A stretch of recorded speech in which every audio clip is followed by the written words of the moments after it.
In February of 2013, a 21-year-old student named Elisa Lam walked into one of the strangest hotels in America and vanished. There were no screams, no witnesses, no forced entry, nothing. She was just gone. When investigators finally reviewed the hotel's security footage, they discovered her last known moments. And the way she behaved inside that elevator has disturbed millions of people around the world.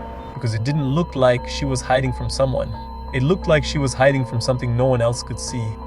This is the story of Elisa Lam, a disappearance that should have been impossible inside a fully occupied hotel, and the discovery that suggests she was never truly alone on that roof. Welcome to the channel. Today we're going inside one of the most unsettling cases recorded on hotel security footage. A case where the cameras worked, but still couldn't explain what was in the hallway with her. In late January of 2013, Elisa Lam arrived in Los Angeles during a solo trip across the West Coast.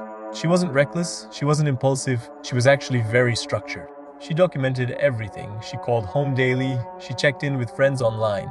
She was careful, which is why nothing about what happens next makes sense. She checked into a place called the Cecil Hotel, a building that, on paper, is just an aging downtown hotel. But to locals, it's something much darker.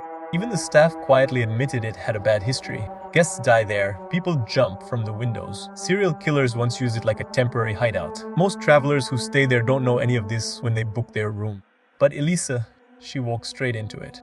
From the very first night, Elisa's behavior begins to shift in small but noticeable ways. She isn't panicked, she isn't distressed, she's unsettled. And it shows up not in what she says, but in the way she moves.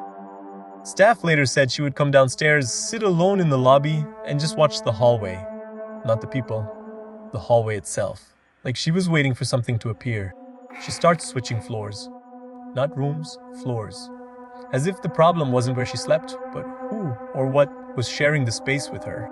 At one point, she even tells staff she doesn't feel safe in her room, but she can't explain why. She never accuses anyone, she never names a person. She doesn't even mention footsteps or knocking, just a general sense that something is wrong. She even begins leaving her room later at night, walking slowly down the hall like she's listening for something, not running from anything, but looking for it. Multiple guests would later say the same thing when she passed them. It felt cold. People didn't feel threatened, just suddenly uncomfortable. A momentary drop in mood, like someone walked through them instead of by them. This wasn't a haunted legend or a story told after the fact. People said they noticed it in real time, before she disappeared. Over the next 48 hours, she begins moving differently. She hugs her arms close to her body. She hesitates before turning corners. She starts looking over her shoulder more often. Not wide-eyed, not terrified, just alert. Like she senses something there, but can't see it long enough to understand what it is. This is the kind of instinctive behavior humans show when they feel watched. Not by a person, but by presence. By the morning of the day, she disappears. She barely talks to anyone. She moves fast through open areas and slows down in corners, door frames, stairwells, and elevator entry points. People don't do that unless their brain thinks something could be waiting on the other side. And whatever she feels on that final day, it's strong enough that she starts avoiding the main elevator, the one everyone uses, and walks toward the older, rear one which was buried deeper in the hall. This is the last moment where everything still looks normal. She steps down the hallway, glancing over her shoulder one last time like her mind is trying to catch something her eyes can't. And then she reaches the elevator. The door slides open, and she steps inside. When the elevator doors open, Elisa steps inside. She presses a few buttons, then a few more, almost every floor. The doors stay open. They don't move.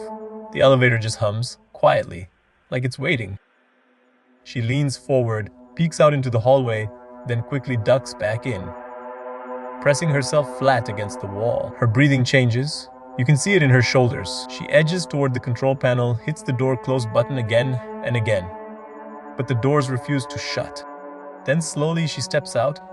Half her body is in the hallway, half still inside.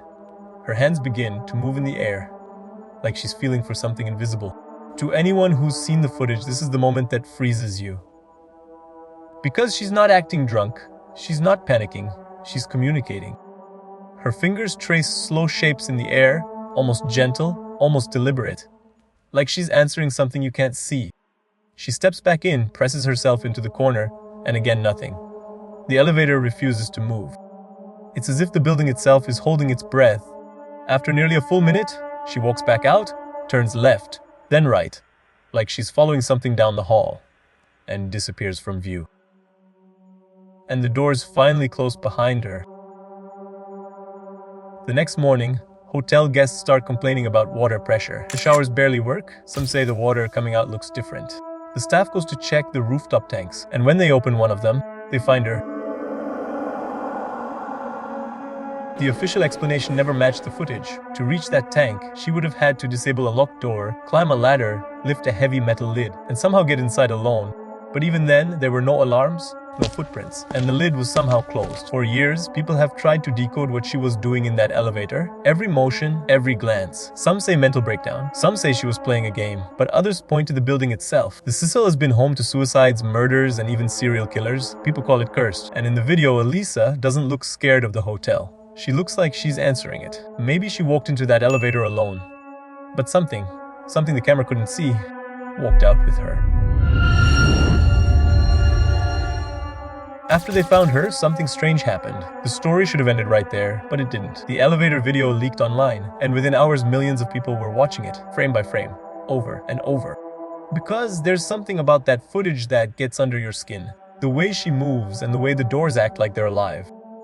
Some viewers say they saw a shadow move behind her. Others swear the timestamp jumps, like a piece was cut out, but no one can agree on what's missing or why. Then the building itself starts getting attention. People show up at the Cecil like it's calling to them. They ride the same elevator, press the same buttons, and some claim the doors pause, just like they did for Elisa. They describe hearing faint clicking noises through the vents, water pipes knocking, almost like footsteps traveling between floors. But here's what's really unsettling. Even after the police closed the case, even after her family went home, the feeling that something unfinished was still inside that hotel never went away. It's as if the moment Elisa vanished, the Cecil learned how to breathe again. Lights flicker in rooms that aren't booked. Elevators stop on floors no one's requested. And every few months, someone swears they hear the sound of rushing water coming from above. Maybe that's just the plumbing, or maybe it's the building remembering. Maybe Elisa's story was never meant to have an answer. Maybe the elevator doors didn't stick.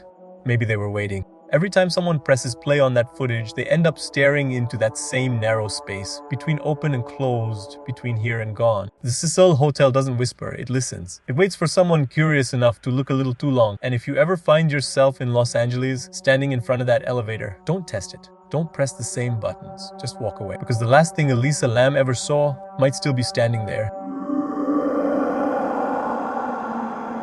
This was the story of the woman who vanished inside a hotel. If you enjoy the kind of stories that whisper long after they end, there's another one waiting.